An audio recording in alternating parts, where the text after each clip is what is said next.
जय हिंद साथियों। पुनः ऑनलाइन क्लास में हम हिंदी साहित्य लिपि आधारित प्रश्नों को लेकर के उपस्थित हैं। तो हम लोग प्रश्न नंबर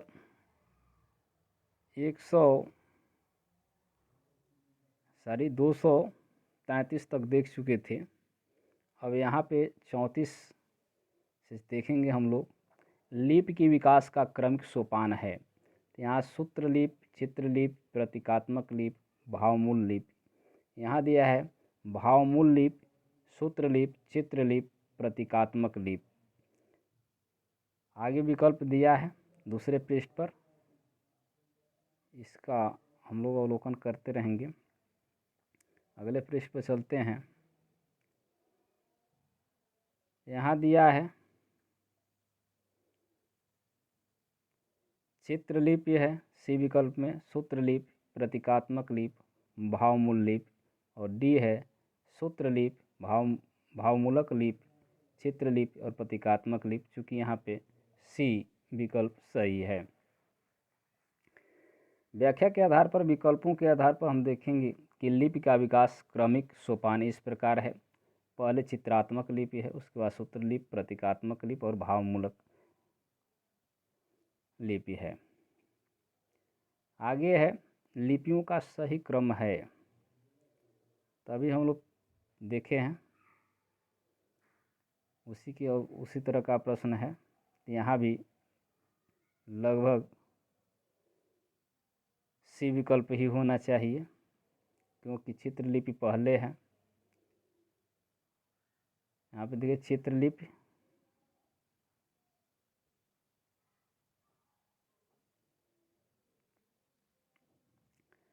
चित्रलिपि, सूत्रलिपि, प्रतीकात्मक लिपि, भावमूलक लिपि और उसके बाद ध्वनि लिपि का विकास होता है। यानी सी विकल्प सही। ऊपर के व्याख्या में हम लोग देख भी चुके हैं। यहाँ दे कौन सी भाषा देवनागरी लिपि में लिखी जाती है? तो यहाँ है मराठी। देवनागरी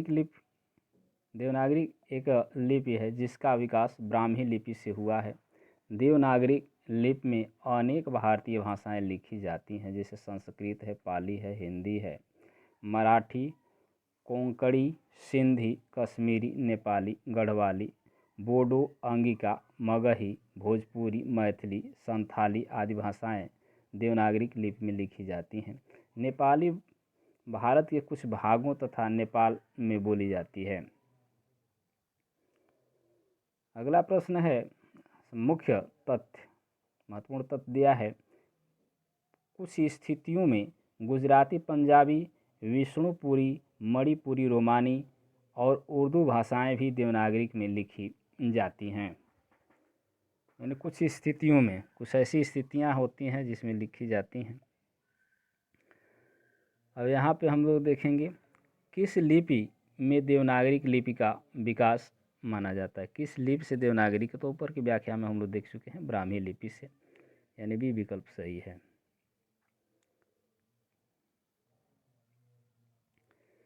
यहाँ है हिंदी किस लिपि में लिखी जाती है? तो ऊपर हम लोग देख चुके हैं नागरी, यानी देवनागरी। नागरी लिपि का विकास किस लिपि से हुआ है? तो ब्राह्मी लिपि से। डी विकल्प सही है। यहाँ प्रश्न है प्राचीन नागरी का दक्षिण भारत में क्या नाम है? तो दक्षिण भारत में इसे कहते हैं नांदी नागरी।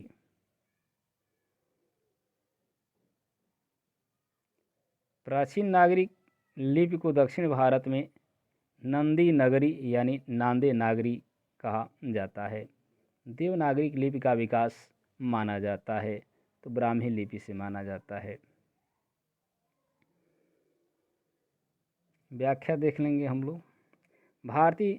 सभी भारतीय लिपियां ब्राह्मी लिपि से विकसित हुई हैं। देवनागरी लिपि का विकास भी ब्राह्मी लिपि से हुआ। देवनागरी भारत की लगभग 10 प्रमुख लिपियों में से एक है। देवनागरी एक अक्षरात्मक लिपि है जो प्रचलित लिपियों रोमन, अरबी, चीनी आदि से में सबसे अधिक वैज्ञानिक है। अधिकतर लिपियों की तरह देवनागरी भी बाएं से दाएं की तरह तरफ लिखी जाती है। प्रत्येक शब्द के ऊपर एक रेखा खींची होती है। कुछ वर्णों में जैसे धम, ध, भ, थ इत्यादि के ऊपर रेखा कटी हुई होती है, जिसे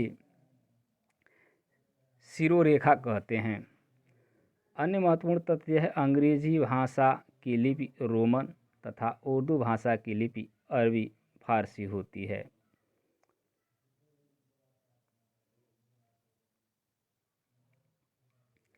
देवनागरी का विकास किस लिपि से हुआ है? तो वही चीज़ है, ऊपर देख चुके हैं, ब्राह्मी लिपि से, यानी बी विकल्प सही है। अगले पृष्ठ पर हम लोग चलते हैं।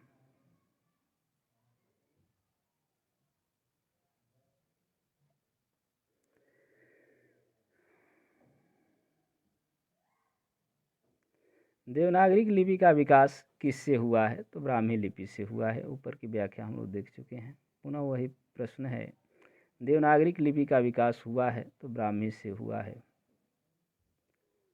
आगे है, प्राचीन देवनागरी लिपि का विकास किससे हुआ है? तो कुटिल लिपि से।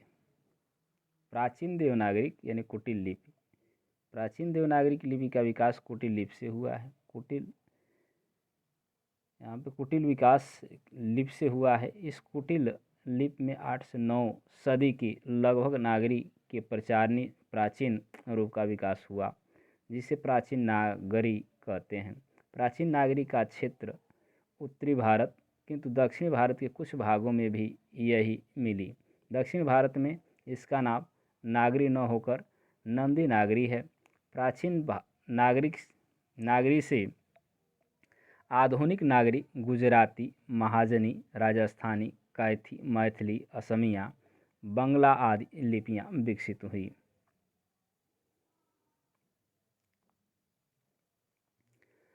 अन्य महत्वपूर्ण तथ्य है, सर विलियम जोन्स का विश्वास है कि ब्राह्मी लिपि का विकास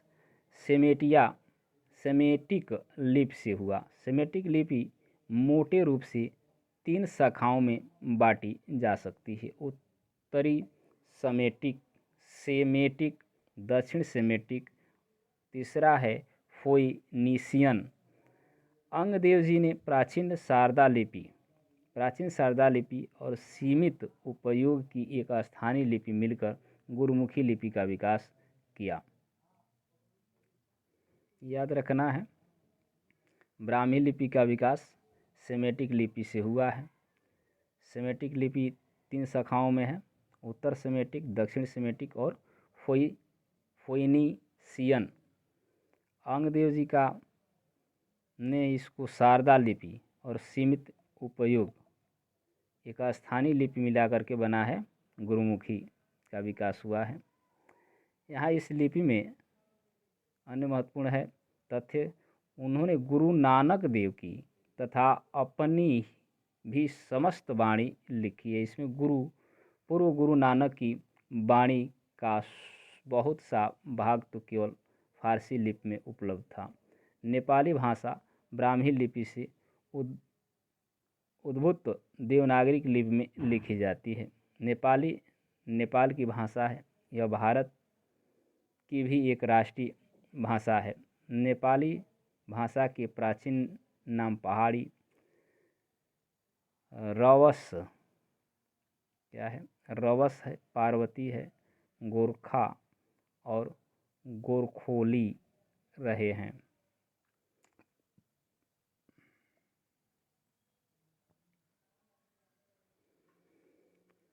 अगला प्रश्न है, इनमें से कौन सा भाषा देवनागरी लिपि में लिखी जाती है? तो हम लोग पढ़ चुके हैं ऊपर, मराठी भाषा, यानी महाराष्ट्र में जो बोली जाती है।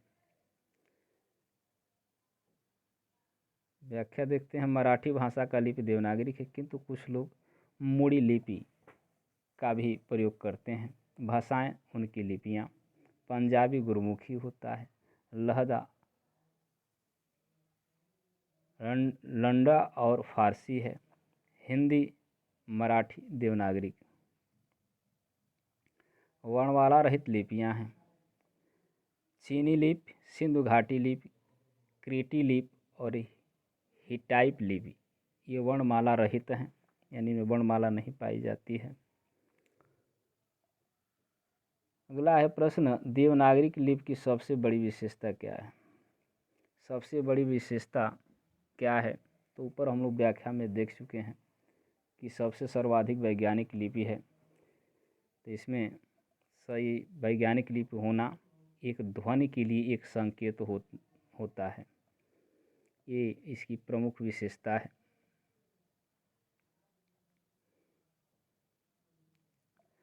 भारत की सभी लिपियां ब्राह्मी लिपि में ही ब्राह्मी लिपि से ही निकली हैं। ब्राह्मी लिपि का प्रयोग वैदिक आर्यों ने शुरू किया। ब्राह्मी लिपि का प्राचीनतम नमूना 5वीं सदी ईसा पूर्व है, जो बौद्धकालीन है। गुप्त काल के प्रारंभ में ब्राह्मी की 2 भेद हो गए, उत्तरी ब्राह्मी और दक्षिणी ब्राह्मी। दक्षिणी ब्राह्मी से तमिल लिपि, कलिंग लिपि, तेलुगु एवं कन्नड़ लिपि, ग्रंथ लिपि, तमिलनाडु मलयालम लिपि का विकास हुआ। देवनागरी लिपि की विशेषता है सर्वाधिक वैज्ञानिक लिपि होना, एक ध्वनि के लिए एक ही प्रतीक संकेत होना, जो बोला जाता है वही लिखा जाता है। शिरोरेखा का प्रयोग सुंदरता के लिए किया जाता है। अगला प्रश्न है कि निम्नलिखित में से देवनागरी में नहीं है, तो क्या नहीं है? विकास की दृष्टि से यह लिपि ब्राह्मी और खोष्टी के समकालीन है, यानी ये नहीं है। इसमें तो आप पढ़ ही चुके हैं, इसमें जैसा उच्चारण होता है वैसा ही लिखा जाता है। इसमें एक ध्वनि के लिए एक ही प्रतीक होता है। इसमें शिरो रेखा का प्रयोग महत्वपूर्ण होता है। तो ये तीनों चीज़ पाई जाती हैं, ये नहीं पाया जाता है, यानी डी विकल्प नहीं है। तो आज के लिए बस इतना ही। पुनः अगले वीडियो में इसके आगे के प्रश्नों को लेकर के उपस्थित होंगे। तब तक के लिए धन्यवाद। वीडियो को पूरा देखें, शेयर करें, अधिक से अधिक लोगों तक पहुंचाएं इसको, ताकि हमारा मनोबल भी बढ़े और आगे की वीडियो पर विशेष ध्यान दें।